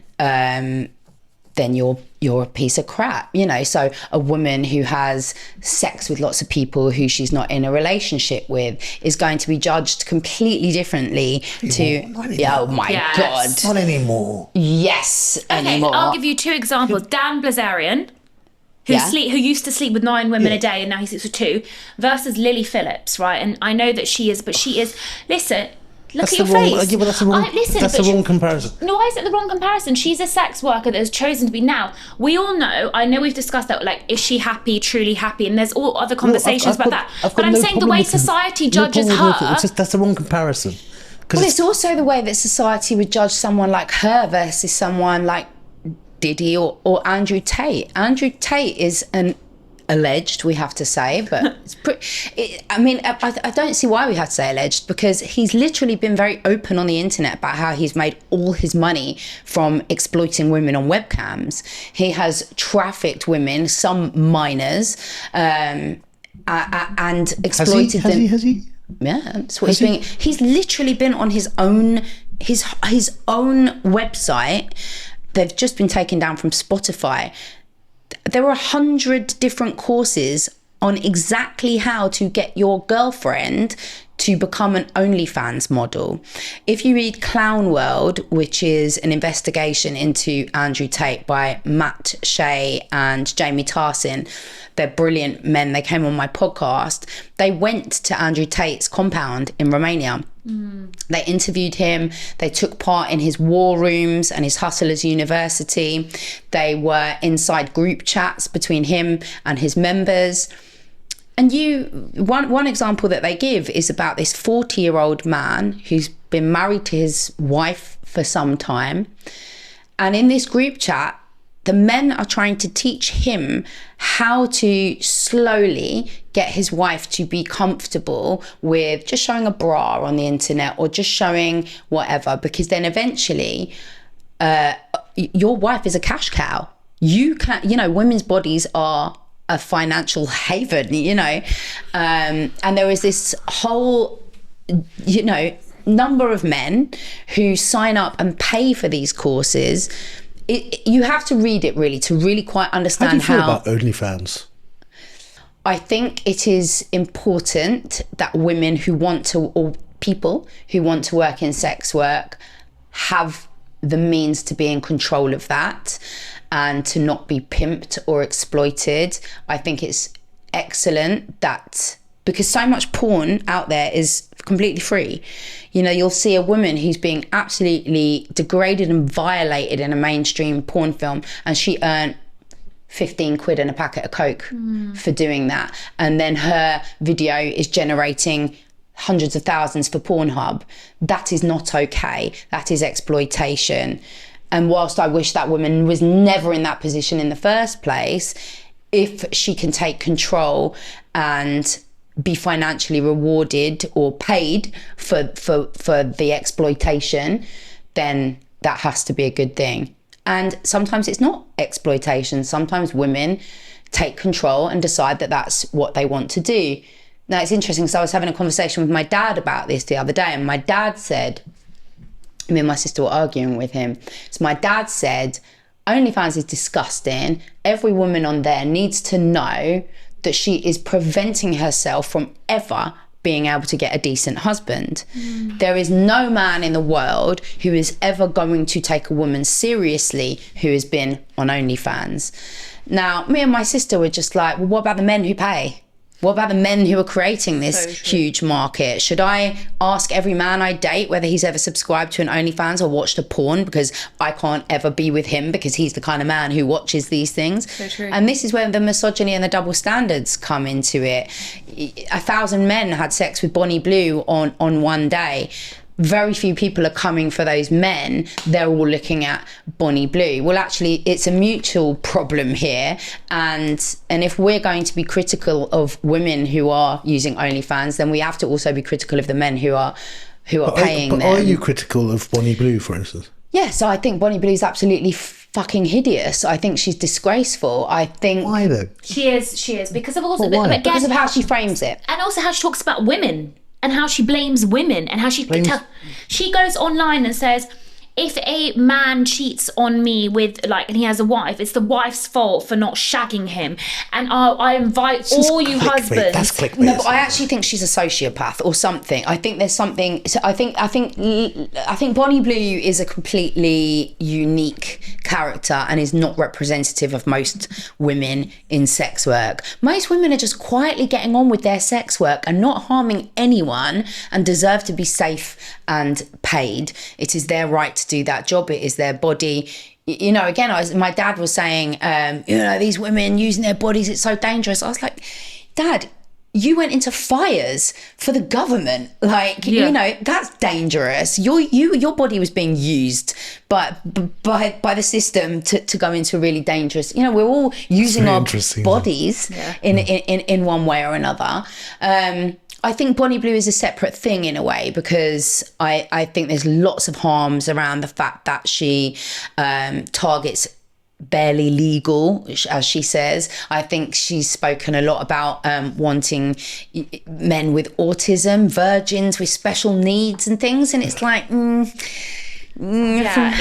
she's I mean, look, I just think she's a different conversation. But kind of the summary of the internalized misogyny, what is your view? Because I find it a problem. I really do. Because I look at some people online, the way they're engaging. Do you mean the people who write bad comments to you are mainly women? Is that I mean, look, I know it's really interesting. Internalized misogyny would be a woman looking at the Russell Brand case, despite the fact that there is such clear evidence from the documentary that came out, and obviously really clear evidence that's being heard in court leading up to his trial. Internalized misogyny is the women in those comments saying, well, why did those girls go back? It is those women who are saying... they just wanted money, which is what my dentist friend says. Yeah, she just wanted money and fame. It's Russell Brand, he's famous. They didn't have to. Or people saying, I mean, even you had that awful... Lady Victoria Hervey that said, Epstein and Prince Andrew, like, oh, come on, these girls. I mean, they were in yachts and Saint-Tropez with them. That's not, real trafficking and real abuse is when I went to Thailand and someone was raped in an alleyway, being on a yacht in Saint-Tropez. Like, people are almost like classist about it, like, because it's done in glamour, it's okay. Well, it's also, and it's done as a thing of othering those women. It is done in a way to show I'm not like those girls. Those girls who get raped, those ones who are responsible. It's lifting yourself up above other women in order to gain male attention or male approval. And male approval is something that we are all really conditioned into, because men are at the top. Men are the most important. But you don't think it's nature rather than nurture? No, even me, right? I have noticed... How do you know it's not nature? It's not nature, because there are matriarchal societies where this is not present at all. There are matriarchal societies where women are at the top and at the helm and are seen as the most important and the wisest. Whereas in our society... I see. I have felt a feeling a few times where I've had a DM from a man saying, "I really love your content. I think you're really amazing," and I will take that as, I'm almost like, wow, like I really take that like, oh, great, a man has said it, and then I have to check myself. Like, no, 30 women just said the same thing to you, and you were like, yeah, thanks, and then a man says it, and I'm like, that must mean my content is good. That's nature. Why? How is that nature? Because he's a man, you're a woman, all the things that, but men feel the same. It doesn't have to be nurtured. It doesn't have to be, society's so skew-whiff that you've been conditioned to be, you are a woman. He is a man. You're genetically designed. What about lesbians? You're genetically designed to attract him. Well, you're not a lesbian. If you're a lesbian, then it would be the other way. But, well, not necessarily, no. Society tells us that men set the bar and men hold the power. And if the people who hold the power think that you're great, then it's not nature that makes you go, hey, it's nurture. It's going, oh, I might be one step closer to the top if men approve of me. I might be picked by men for a variety of things. There's a lot of conditioning, and obviously we can't see how we'd all be if the world was completely But listen, as I said to you, I still struggle with it, because when I get trolled and when I get berated, it's mainly by women, which I find so upsetting. Me too. I find it so upsetting when I have like women be like, you're so ugly. Like, even when I do like an empowered piece about like my business, I'm like, I want to shout and scream about my business that I built with my like blood, sweat and tears, and I'll have women just tearing me down or like picking apart the way that I work, the way that I look. Nature. Huh? Do you think that's also nature? I just don't find it helpful. I don't think so, because I don't look. Do you think it's incorrect to say women are more bitchy than men? I think women are more bitchy. Well, that's a misogynistic trope. I know a lot of bitchy men. but We don't call it bitching when men do it. We don't call it bitching. Men will sit around. Men love a bit of gossip. Every man I know loves a bit of gossip. Loves talking about people that they dislike. The thing is, you just wouldn't call it bitching. I'm just, you've had this discussion many times, right? That the equality is one thing, but being the same is another thing. No, but we don't want equality. We want equity. We're not the same at all. We're totally different. We're not trying to be. I don't think women are trying to be the same. It's about having equity. But even to your dad's point, which I don't agree with, by the way, but even to your dad's point, like equating the Bonnie, what was it? Bonnie Blue? Was it the Bonnie Blue? No, it was OnlyFans. Equating the guy who signs up to a OnlyFans page with the girl. I get it. I get what you're saying. But what I'm saying is things are not the same. Things are different for the different race, different genders, But you're But it would have only taken women to be in charge in whatever it was, 200 AD, to set in stone that women should be having sex with lots of people. And actually, if you look at evolution... Back in the day, sex at dawn. You know why the penis looks the way it does? Don't tell me. It looks like a mushroom because...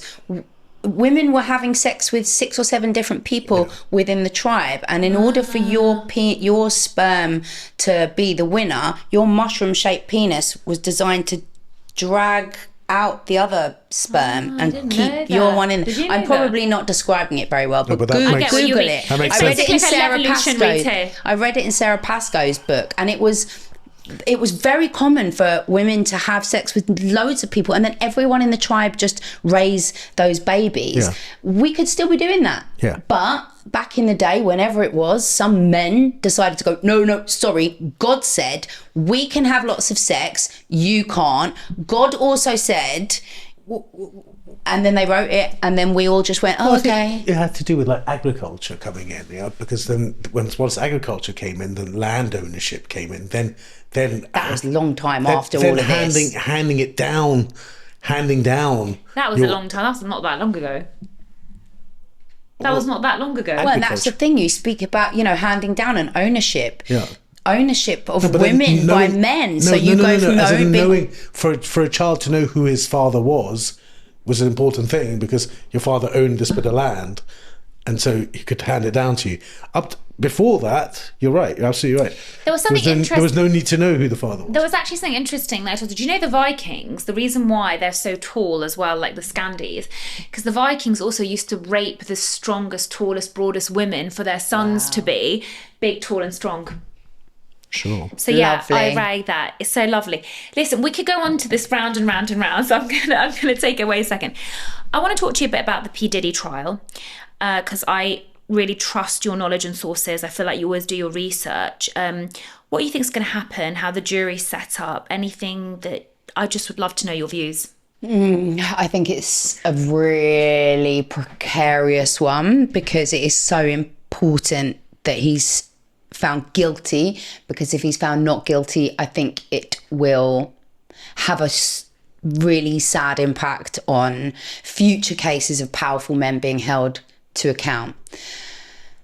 I am concerned about the fact that it is an 8-man, 4-woman jury, although that's not necessarily a problem because, as you said, internalized misogyny can mean that sometimes women can be worse than men. But having a male dominant jury might mean that there are less people on that jury who have that empathy and that recognition about coercion and how going back or being paid for something doesn't mean you consented to it. I think sometimes women may have more experience of that kind of nuance around coercion. So I do worry about that. I think it does pivot on consent, right? So what he's being charged with is sex trafficking, racketeering, and I think conspiracy to prostitution. What's racketeering? So the racketeering is a charge. So it's interesting because it's not actually a charge about domestic abuse, although it centers on the testimony of Cassie Ventura, who he was in a relationship with for 11 years. what happened was she was, well, did you see that video where she was badly beaten by him? Yeah. So all of that came out, and under the Adult Survivors Act, just before the statute of limitations ran out, and just as that video was released, Cassie took civil action against Diddy, which he paid within 24 hours, 20 million, didn't allow the case to go to court, settled it. But because of all of that, and because when that all came out, around 120 other victims, 60 men, 60 women, 25 of whom were children at the time, all came forward to say that they had been abused in some way by Diddy over a number of years. That then led the authorities to start looking into what the hell was going on in Diddy's world, which led them to realise that he was having these very regular things that he called freak-offs. And these freak-offs were sometimes 4 days straight, no stopping, just full-on orgies, group sex with people he'd either found at parties or paid to be there, so sex workers. Cassie was there, other women he was in relationships were there. And at these freak-offs, it was extreme. It was extreme. It was urinating in people's faces. It was all sorts of stuff. And what he would do was record those acts. So he had collateral against all of the people who attended these parties that he would later use to threaten and blackmail them. So what the racketeering part is about is it's almost like mafia mob style stuff, because he wasn't just some real creepy guy with an incredibly high sex drive who found people he wanted to have sex with and had like private orgies with them. This was an organized situation. He had a whole host of people around him providing lube, getting the sex workers, doing the filming, providing security, driving people from one place to another for the procurement of sex, threatening people, making them sign NDAs. So this was a whole operation, and he couldn't have done any of the things that he did without the assistance of all of those people, which is what makes it racketeering. And then the sex trafficking is that he was getting people from one state or one country to another and having them moved there for the purposes of these freak-offs, which was so brutal that people had to be hooked up to IV drips at the end of them because they were just completely depleted and dehydrated. So it's really serious stuff. So why does it worry you that the jury's got, I mean, for obvious reasons, but as in why does it worry you that the jury has 8 men and 4 women? The narrative that I've seen a lot on social media, particularly from men, is this idea that these people can't have been victims because they went to more than one freak-off. These people can't have been victims because they consented. Cassie can't have been a victim because she stayed with him for 11 years. So there is this real naivety around the coercion. But that's the same with all these media cases, I find.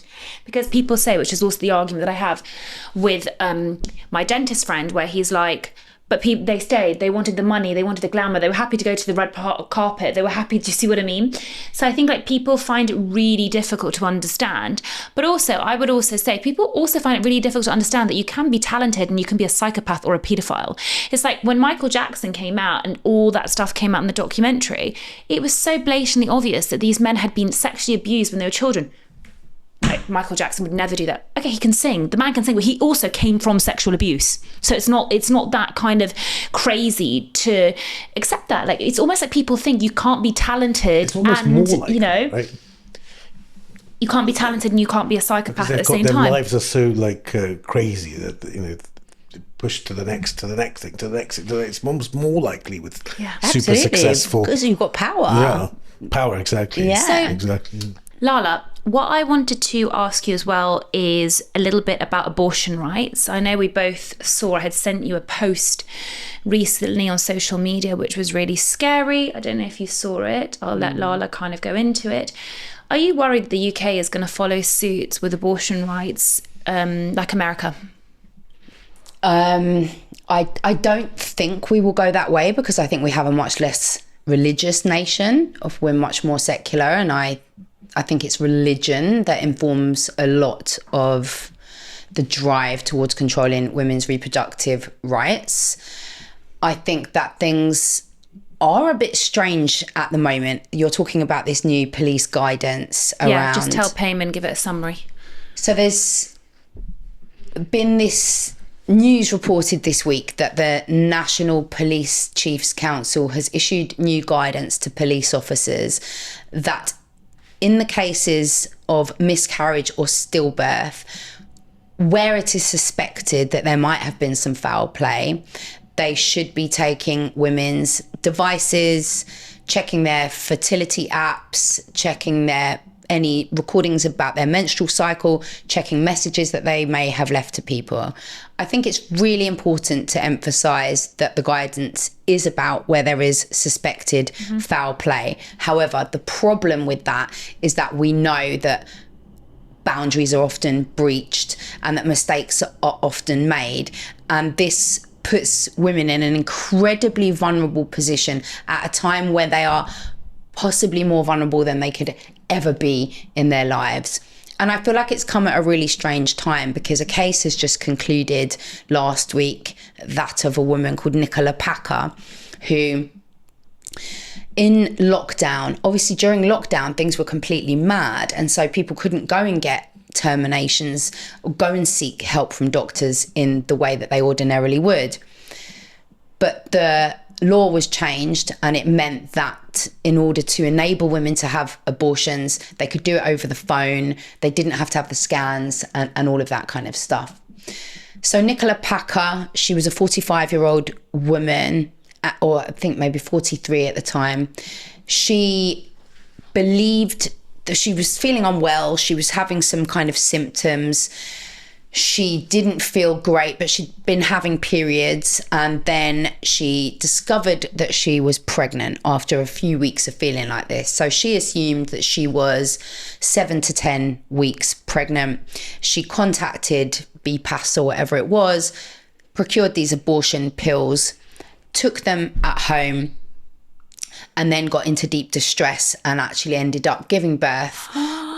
It was a stillbirth, but the baby was 26 weeks.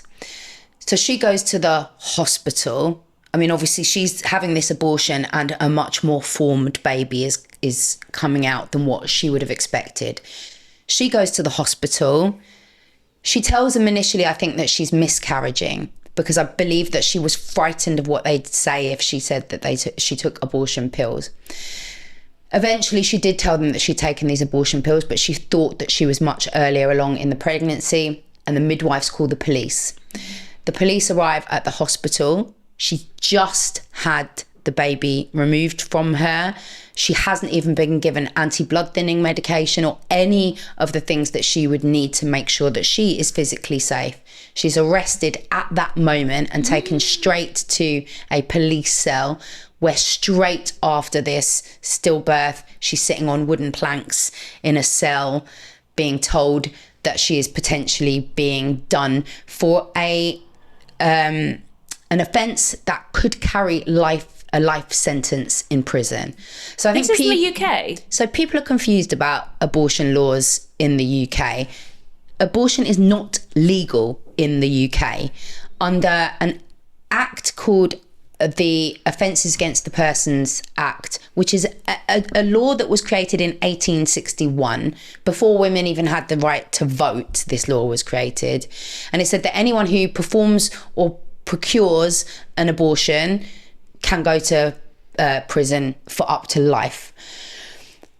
In 1967, the Abortion Act made amendments to the Offences Against the Person Act, which meant that whilst abortion is still illegal, there are ways around it. So if you have permission or consent or whatever from 2 doctors and the pregnancy is less than 24 weeks, then you can have a legal abortion. If the pregnancy is over 24 weeks, the only cases in which you can have an abortion is if there is a serious risk to the woman's life or the fetus has got very serious abnormalities. So you can still and always have been able to be prosecuted in this country if you perform an abortion, an illegal abortion, or have one. campaigners have been campaigning for a really long time, and especially in light of Nikki Packer's case, that abortion in the UK must be decriminalised. Women should not, under any circumstances, be put into that situation that she was put in directly after miscarriage.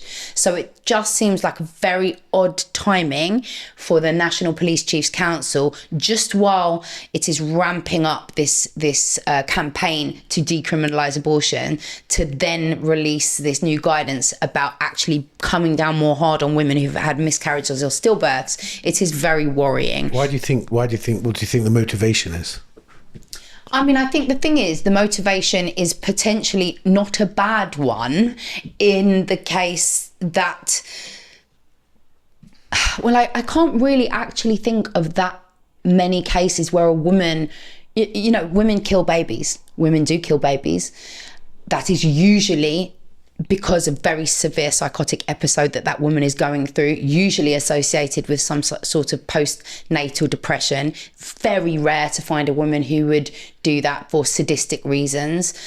Obviously, you know, you also have things like shaken baby syndrome, where people lose it with a crying baby. But it's very, very rare for women to kill their own babies. So I can't really understand what that motivation is, because there aren't hundreds of women who are killing their babies. And also, I think that if you are a vulnerable young woman, you didn't realize you were pregnant, or something has happened and you just don't want this baby anymore, you might be driven to desperation. You might be driven down a back alley where someone sticks a knitting needle up you, God forbid. But then to be punishing those women is crazy, because I can't see a situation where a woman, or a very rare situation where a woman isn't deeply, desperately in danger and very vulnerable. They convicted another woman, a young woman, I think it was during lockdown as well. She was a teenager. She gave birth to a baby in her bedroom alone. She didn't want her parents downstairs to know that she was pregnant. I'm not even sure that she knew she was pregnant. Can you imagine being 16? Suddenly this baby starts coming out of you. She described having to hold her own mouth, going through labour on your own while your parents are upstairs. The baby was then found by her mum in a black bin bag outside. She'd put it, you know, the baby was no longer alive. She was convicted and sent to prison, which again I feel is a miscarriage of justice. You can look at it as she should have done 100 different things, and that baby should have survived, and that she should have gone downstairs to her parents. She should have called the ambulance. But is she someone who poses a risk to the rest of the public? Is she someone who is evil, or has she just gone through something so fucking traumatic that she will never be able to probably forgive herself for when she's older and it all starts to make sense to her? So I just think that these things are so nuanced and very rarely come from a place of, you know, who's just popping out babies to kill them. It just doesn't work like that. So yeah, I think it's an important conversation. I could literally sit and talk to her for like hours. He's just honestly, I just find you so fascinating. It's sad in 2025 of all the things you've brought up. You know? Yeah, but it's just that's why I started following her, because I think she's so incredibly well informed. You can find her at Lalalaletmeexplain. I want to finish off talking a little bit about your book. So I read Lala's book, Block, Delete, Move On. And I found it quite healing. I am really lucky. What's the gist of it? Block people, delete people? No, it's actually about relationships and how to avoid unhealthy relationships. Because Payman and I have this joke. We once had a psychotherapist on who also is like really interested in relationship dynamics, couples therapy, narcissism, etc. And I was describing how one of my friends had met some guy, and within a week she'd like dropped her life to be with him, and, you know, got pregnant after like a month and stuff. And he was like, and I was like, I would just never do that. And he was like, well, you never have been in love. And I was like, no, exactly. And I was like, no, but I've done enough work on myself to know that, like, you know, you have to ask the right questions. You have to be healthy. And when it was really hard, because I had to dismantle a lot, because I have the most incredible loving husband in the world. And he was the one that, by the way, sent me the post about the about the abortions and how they're tracking us. And he's always like on my side, but he's like healthy masculine, if that makes sense. It took me a really long time because I also had to like move away from the narcissistic, toxic masculinity. So sometimes it's like we were talking about you and how you have to be like, pull yourself in, reel yourself in. This is good. This is healthy. This is safe. And, you know, like Payman was just like, well, when you're in love, like all these things. So I'm like, I am in love, but that's the whole point, right? Like when you're actually dismantling hardcore beliefs and you're willing to do that for the person you care about, that is deep love, you know? So I found Lala's book really healing, even though I was already in a relationship at that point, because it was like, wow, I've done everything right. It was actually really good for me. Are you married? Yeah. Are you in love? And falling in love was with the phrase I used. Not, Yeah. I said you've never fallen in love. I fell in love, whatever it was. He basically says chaos and you can't eat, sleep or drink and you give up 25 everything. years ago. That's limerence. Thank you. I'll send you the book. I'll buy you one. Anyway, what was the hardest chapter for you to write in that book? Probably the one about chapter 3. I can't even remember what the chapter's called, but it's the one about mental health and attachment styles and all of that kind of stuff. And purely it was only I didn't find any of it hard to write, really, because I had so much to say. I just wanted to put it all out. But that one was the one that I felt the most under pressure to get right, because I was writing about things that I'm really supposed to know about, like as a social worker, and I felt really under pressure for that to be read. I don't know if you feel the same with like posting dental things. Of course, dentists all the time. It's like if you feel like you're kind of claiming to be an expert, you want to make sure you've got your like knowledge and stats and facts, because people could come for you, especially academics. You know, it gave me like imposter syndrome, kind of writing that. Like, do I know what I'm talking about? It's like, yeah, you know what you're talking about. You advocate for social workers in your content. Yeah, I mean, I try to, yeah. I think you did, like, because when the whole Sarah Sharif thing came up, you did. Yeah. Because people were so angry with the social workers, and I think you were very like, I've been a social worker, this are things that could have gone wrong, this is my point of view, this is the pressure they're under. She does. I wouldn't say it's the bulk of your content, but I think when it comes up relevantly, you do. Yeah. What's the next book? Oh, well, I don't know if it's even going to happen yet. I'm just currently in talks with publishers, but I want to write a book about a lot of the stuff we've been speaking about. Payman's not going to read it. He's going to... No, I'll buy it for him. Yeah. Why? I want to write about the rise of misogyny and how it's impacting dating and relationships, particularly among heterosexual people. Because everything has changed since I wrote that book in 2021, came out in 2022, but actually things are significantly different. The gender divide has really grown in that time. And as you say, we often encounter people who are really lovely. I'll be on a date with someone who seems really lovely, and then all of a sudden he'll say something like, well, Andrew Tate's such a legend. And I'm like, oh my God, like you think a rapist and human trafficker is a legend? How are we going to get through this? Yeah. But it's happening more and more. I'm getting so many messages from women almost on a daily basis. My husband has suddenly become a real right winger. I was going to say, the sort of right-wing populism's kind of somehow intertwined with it's very much. Misogyny. It's very, very much. Trump. It's all one and the same. If you hate Muslims and gays and immigrants and, you know, then you probably don't like women and you want to be on top of everybody. You know, there's a lot of narcissism involved in being a racist or a homophobe or a sexist, because it means that you think you're superior to everyone else. And I think you're right, as like religious extremism starts to perpetuate society more, we're all more at risk, because, you know, people always are so threatened by Islamic states, Islamic regimes, and they have a right to be. But I'm like, hang on a second, America's a white supremacist Christian state, and that is equally as dangerous. You know what I mean? Just because you feel like you can dress and look a certain way, like, it is still dangerous, and we're seeing that more and more. Absolutely. So obviously everything that you do is so heavy and, you know, it's incredible, but how do you also stay positive and keep light and protect your own mental health? Oh, I don't. I'm terrible at it. People often ask me this, and I'm like, I don't know. I just sort of like rock back and forth while eating chocolate biscuits and cry. I go to the gym a lot. I make sure that pretty much every single day. I do some form of training just to get the endorphins going, even if it's just dancing, putting on. I was going to say music. I was going to say music. Music in my ears and just moving my body and dancing is really important to me. That movement. I think you can move stress and trauma through your body a little bit by just moving it out. So that's the thing. But I don't do enough. I don't take enough time off work. I don't have a great work-life balance. I've never been able to really achieve that. So if anyone's got any tips, let me know. I think it boils down to, which would have to be a conversation for another time, is ADHD, which we share together. So that's the difficult thing, is balance. Thank you so much. For people that want to find her, as I said, it's Lalalaletmeexplain. La. So 3 La's. Yeah. And what's the website? If you've got one, no, fine. No more blogging. I'm on Patreon. Yes, yeah. She's on Patreon as well. And as I said, like, her page is my favourite. I'm sure she has to put up with annoying teeth posts because she's like the first person that comes up because I watch her content so much. Thank you so much. You really are such an inspiration. And for anyone that is looking to heal traumas and, to have great relationship advice, I highly recommend her book as well. I highly recommend you as well. You changed my life.